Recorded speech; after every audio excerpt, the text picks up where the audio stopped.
இன்றைக்கு நாம் பார்க்க இருப்பது பற்களை பற்றி. அதுவும் பற்களை பற்றி காரணம் என்னவென்றால், இன்றைக்கி எல்லாருமே சில பேர் ஒரு நேரம் பல்லு தேய்க்கிறாங்க, பேஸ்ட்டோ பல்பொடியோ எதுனாலும் ஓகே. ஆனால் ரெண்டு வேளையும் படுக்க நேரத்துலையும் ஒரு நேரம் பல்லு தேய்க்கிறாங்கன்னு இருக்கிறாங்க. அதே நேரத்தில் சில பேர் பீடி குடிக்கிறனாலையும், பாக்குகள் போடுறதுனாலையும், பீடா போடுறதுனாலையும், மது குடிக்கிறதுனாலையும் இதனால் பற்களுக்கு அதிகமாக பாதிப்புகள் வருவதை விட அந்த பல்லு வலின்னு சொல்லிட்டு பல்லை பிடுங்கிறதுக்கு போவதற்கோ, பல்லை கெட்ட போகிறதுக்கோ, பல்லை க்ளீன் பண்ண போவதற்கோ ஒரு இக்கட்டான சூழ்நிலைக்கு பல் மருத்துவமனைக்கு போகும்போது அப்போ பார்க்கும்போது அவங்க பல்லை க்ளீன் பண்ணும்போதோ பல்லில் உள்ள அந்த சொத்தைகளில் இருந்து அவங்க அதை எடுக்கும்போது அந்த டாக்டர்கள் எப்படி எந்த அளவுக்கு அதை பண்ணுறாங்கன்னு பார்த்தா அப்போ தான் நம்மளுடைய வாயினுடைய அந்த சுமல் தெரியும் என்னவென்று. ஆகவே இதையெல்லாம் நீங்கள் நிப்பாட்டினா தான் இந்த இதில் இருந்து அந்த நாத்தத்தில் இருந்தும் அந்த பற்களுடைய இதில் இருந்தும் சில பேர் பேசும்போது கப்படிக்குன்னு சொல்லுவாங்க, ஒரு இதாக இருக்குன்னு சொல்லுவாங்க. அது காரணம் இதுதான். அதுவும் போக ஒரு சாப்பிட்ட உடனேயே பல்லு வாய் கொப்பளிக்கணும்னு சொல்கிறது காரணம் 1க்கு 3 தடவை வாய் கொப்பளிக்கிறதுனா தப்பு கிடையாது.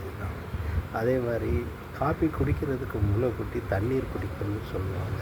இப்போ மேக்ஸிமம் இது எங்கே நடக்குது அப்படின்னு சொல்லி கேட்டிங்கன்னா, மும்பையை பொறுத்த வரைக்கும் நான் பார்த்த அளவுக்கு அவங்கள மக்கள் ஒரு டீ குடிக்கணும் இருந்தாலும் சரி, முதல்ல ஃபஸ்ட்டு சாயா குடிக்கிறதுக்கு முன்னாடியே பானி இருக்கா அப்படின்னு கேட்டுட்டு அந்த பானி குடித்ததுக்கு அப்புறம்தான் அந்த டீயவே குடிப்பாங்களாம்.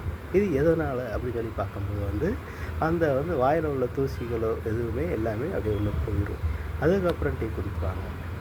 இதுதான் வழக்கங்கள். இதை நாம் கடைப்பிடிக்கிறது ரொம்ப நல்லது. ஆனால் உங்கள் வாய் தான் உங்கள் பல்லு தான். ஆனால் பல் மருத்துவமனைக்கு போகும்போது அவங்க சொல்ல மாட்டாங்க. ஆனால் சொல்லுவாங்க, கடைசி இதெல்லாம் பண்ணக்கூடாதுன்னு சொல்லுவாங்க. அது பண்ணால் அவங்க பல்லுக்கு கரண்ட் இருக்காது, வலு இருக்காது, ஸ்ட்ராங் இருக்காது அப்படின்னு சொல்லுவாங்க. யார் கேட்குறாங்க? ஆனால் நம்மளுடைய அவங்க முகம் சொல்லிக்க மாட்டாங்க, என்ன செஞ்சு தான் ஆகணும், ஒரு ஃபீல்டு அப்படி.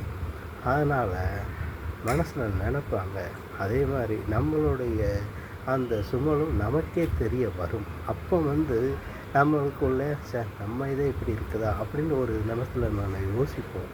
அப்போ திரும்பவும் மாட்டோம். அதை முடிச்சுட்டு அடுத்த வேலையை என்னோட அதை பார்த்து போய்க்கிறோம். ஆனால் இப்படியும் சமூகத்தில் இருக்க தான் செய்கிறாங்க. ஆக உங்கள் பல் உங்கள் வாய் நீங்கள் சுத்தமாக வச்சுக்கிறது தான் உங்களுக்கு காலங்காலமாக நல்லா இருக்கும் என்று சொல்லிக்கொண்டு விடைபெறுகிறேன் இந்த நேரத்தில். நன்றி.